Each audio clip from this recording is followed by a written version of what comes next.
Halo teman-temanku semuanya, selamat malam.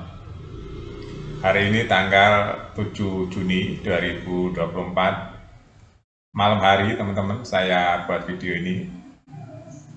Jadi sekali lagi kita bicara timnas ya, karena banyak hal yang bakal terjadi ke depannya, karena timnas Indonesia akan sering bertanding nih teman-teman. Yang pasti tanggal 11 timnas Indonesia akan ketemu dengan Filipina. Tapi sebelumnya saya mau bahas dulu komentar pelatih Irak ya. Jadi komentar pelatih Irak setelah bertemu timnas Indonesia kemarin. Jadi pelatih Irak ini berkomentar, saya nggak mau ketemu timnas Indonesia lagi katanya. Dia berkelakar bahwa timnas Indonesia mengalami perkembangan yang pesat, sangat merepotkan. Dia sudah 3 kali ketemu timnas Indonesia berturut-turut di kualifikasi di Piala Asia, Piala Dunia 2 kali ya. Walaupun menang terus, tapi menurut pelatih Irak, Indonesia mengalami kemajuan yang pesat hingga pertandingan di babak pertama mengalami kesulitan. Ya. Setelah babak pertama, pelatih melakukan penggantian pemain ya, pergantian pemain. Nah, disitulah baru Irak menemukan iramanya, menemukan perubahan yang sangat mendasar. Tadinya nggak berkutik sama timnas Indonesia di awal-awal babak. Itu yang mendasari komentar bahwa dia nggak mau ketemu timnas Indonesia lagi, tapi tetap mendoakan Indonesia lolos ke fase 3. Mudah-mudahan di fase 3 kita nggak ketemu lagi ya tadi, nggak satu grup lagi gitu. Ya memang kalau diamati di babak pertama Indonesia mendominasi ya teman-teman, banyak peluang, terus permainan Irak nggak berkembang ya di babak pertama. Nah sayangnya nggak konsisten atau nggak continue ya Indonesia bermain seperti itu.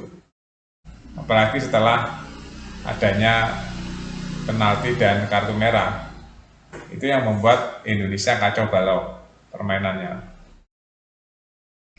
Terlepas dari itu semua teman-teman, kita harus memberikan dukungan kepada timnas Indonesia ya. Nggak ada yang salah semua itu, itulah proses ya. Itulah proses, tapi harus diambil pelajarannya supaya nanti nggak terjadi lagi blunder-blunder di depan gawang.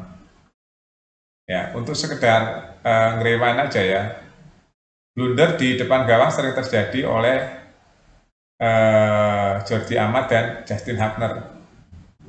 Bukan hanya sekali ini teman-teman. Jadi Jordi Amat dan Justin Hubner ini sering blunder di depan gawang. Kali ini yang blunder adalah Hernando juga. Jadi udah kesekian kalinya ya blunder-blunder di depan gawang timnas Indonesia, akhirnya Indonesia kalah. Nah itu seharusnya jadi pelajaran. Seharusnya jadi pelajaran supaya nggak terulang lagi. Walaupun semua tim di dunia juga mengalami ya blunder-blunder, tapi harus diambil pelajaran. Benar-benar harus diambil pertimbangan sebelum melakukan hal yang kemungkinan besar blundernya terjadi. Ya, itu harus diambil pelajaran dari situ. Kalau saya melakukan ini, blundernya di mana kemungkinannya? Kalau saya nggak melakukan ini, ya peluang blundernya sama sekali nggak ada atau tipis sekali. Harus ambil yang tipis. Ya, ada pilihan-pilihan di situ, itulah pentingnya kecerdasan di lapangan. Ya, jadi memang proses itu akan membentuk ya, proses. Karena Indonesia itu masih tim muda ini. Indonesia masih muda. Ini kan belum lama ini ya.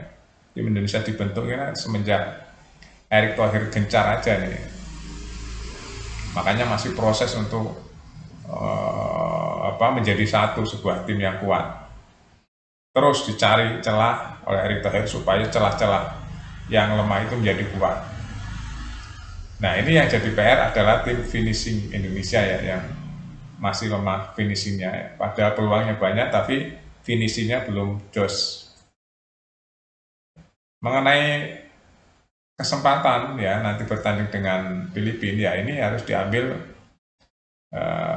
lebih serius lagi, karena memang ini kesempatan terakhir Indonesia untuk lolos yang melawan Filipina ini.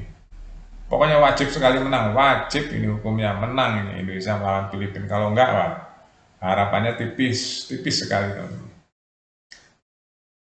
Jadi kita harus mendukung timnas terus ya, nggak boleh kita membuli ya, mengkritik, tapi ya kritik yang membangun ya teman-teman, kritik yang membangun, yang memberikan semangat. Kalau ada solusi ya berikan solusi, kritik dan solusi gitu ya.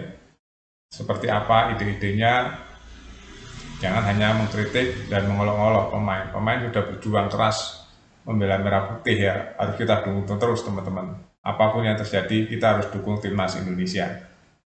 Semua ini proses yang masih muda-muda, itu kan masih anak-anak muda semua, itu kebanyakan. Ya nggak apa-apa, memang semua ada tahapan-tahapannya ya. Oke, itu aja teman-teman.